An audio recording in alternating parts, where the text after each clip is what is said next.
Okay, so now what we are going to do, this is the extra part. You cannot find these things in your handout, but basically it's same as part E to from E to H, but the difference is now what I'm going to do. So you already you have already seen this circuit. This is the previous part. So now I'm going to switch this light bulb with a resistor. So the reason is, so here the light bulb is a non-ohmic material. The non-ohmic material mean the resistance of this light bulb, it's not a constant, it's changing with time. So that's why it's we call non-ohmic material. But here's the ohmic material, here's the actual resistance. And then the interesting thing is, if you remember, I ask you to compare the calculated time constant with the experimental time constant. So now you can see whether they agree with each other, or can you see any difference. You can see that it.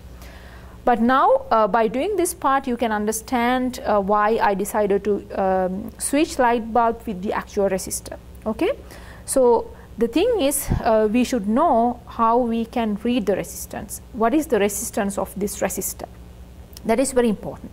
There are two ways.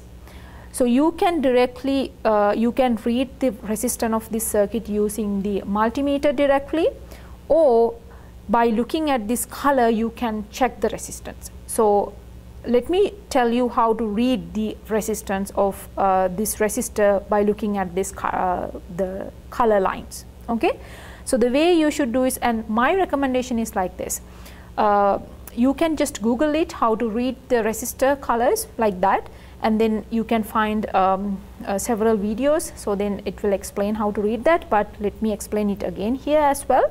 So you have to hold the resistor like this.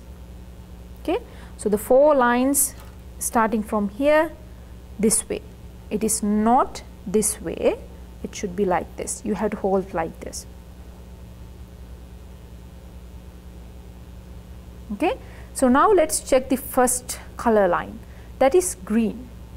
Okay, so the green indicates that the value for the green, it's 5. Okay, so let me write it in here. It's 5. This is green, and the second digit, it's a second color line is blue. The digit for the blue is 6. So second digit, second point is 6. Okay, and then the third line, it indicates the what is the multiplier. Okay, so here you can see it's a brown. Brown mean it's 10 to the power 1. Okay, and then the last one, it's a gold. It will tell you the tolerance. Okay, so the gold, the tolerance is plus or minus 5%. Okay, so that means you can see this is blue, this is brown, this is gold. Okay, so now what is the value of this resistor? It's 560, and the unit is ohm. Okay, so the resistance of this resistor is 560 ohm, right? Okay, so that's the way you can read it. So now, but I'm not going to use this one, I'm going to use this one. It's the same thing, but you can see it's a different resistor. So you can follow the same procedure to read this resistor. Okay, and then let me tell you the resistance of this resistor. It's equal to 1.5. Okay, so the resistance of this resistor is equal to 1.5 ohm. Okay, I follow the same steps. I read the colors and then check the resistance. It's 1.5 ohms. So now let's switch this one. Okay, so now I'm going to remove this one, and this one, and this. Okay, so now you can see this is the voltage across this resistor. So let me change the scale.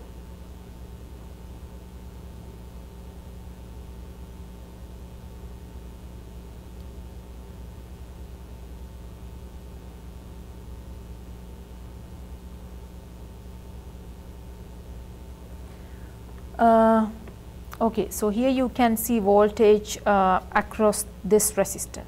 So now what I want you to do, and then here it's the 100 microfarad again. This is the 100 microfarad capacitor.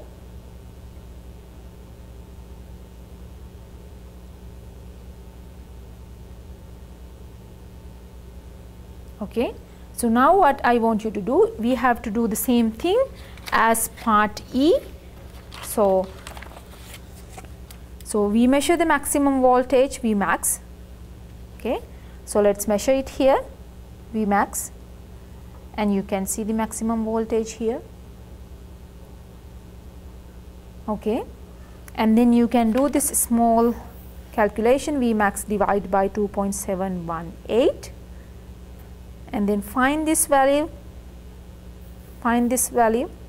using your calculator, and let's go back to this screen, and then you have to check that value here. I don't know this value, but you need to find it, and then let's say this is the value. This is the V max divided by 2.718, let's assume. I don't know, but you have to find it, and then you have to go this way, and then you have to go this way. I know it's a little bit hard because this is tiny. I tried to change the scale, but this is the optimum one we can get. And then still you can see it's 2 volts per division. So one box is 2 volts, the voltage, this scale, and the time scale is 1 millisecond. Okay, so now you can check the time constant. So that means this is the experimental time constant. Okay, so now what you need to do, this is the experimental time constant, you will find it, and then find the R times C constant, R times C product. What is the calculated value? You know the R, I told you the R is equal 1.5 ohms. Okay, R is 1.5 and the capacitance is 100 microfarad. So you can multiply that to find the time constant, and then compare the experimental time constant with the calculated time constant. Are they agree with each other or not? You have to explain that one. Okay, so now let's do simple I. Okay, so now what we need to do, go back to the original settings, 100 hertz. Okay, so here we have 100 hertz and 2 volts per division. Here we have 2 volts per division and 1 millisecond. The time scale is 1 millisecond per division. Okay, and it says with 100 capacitor. So we already have 100 capacitor, and verify that you still see the same graph that you had in part C. But for that case, what we need to do, we have to go back to the original setup. That means we have to use the light bulb. Okay, so now you can see the original one. Clear? Okay, so now what happened? If everything works, so I am reading I, simple I. If everything works, then disconnect the B and C to alligator clips cable and switch the capacitor and light bulb in your circuit. Now what we need to do? Now we need to switch this to. Okay, we need to switch this to, and it says the capacitor should be connected to the black and green cable of the lamp cables, and the lamp should be connected to the red and green cable. Okay, let's do it. So now I am going to switch this to.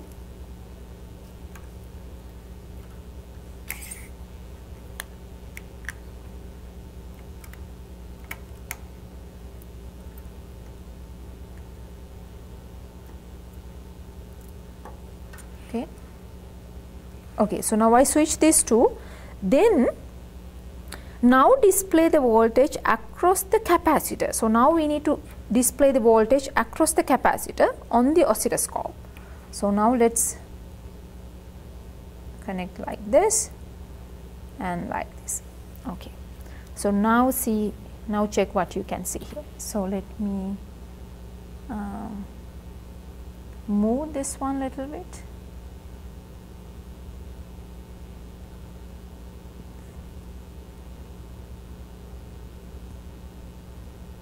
Okay.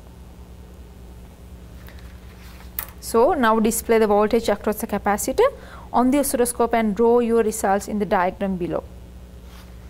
Okay, so now you will draw this one, and then the last page, page number 5. Simple J, how do we explain these results? So now what we need to do, so you can read the problem. It says, referring to the handout, we remember that the current IT is derivative of charge QT. So what is this handout? This handout is this one. So let me show you that handout. You can find it in Canvas. So here is the handout. Here's the handout. So I already made a folder for RC circuits with oscilloscope lab, this lab, and in that folder you can find this lab handout and also this handout. Okay, so read this handout, then you can understand what is the relationship between current and the voltage, and then if you turn the next side, you can see your extra homework as well. Okay. So now let's go back to the actual handout, lab handout. Okay, so here it says, referring to the handout means this handout. Okay, we remember that the current IT is the derivative of charge. So now what you need to do is sketch both IT and QT in this diagram, and then convince yourself that one is really derivative of the other. So basically what you need to do, you have to draw the current as a function of time and the charge as a function of time, and then you need to check the relationship between these two. Okay, and that's all.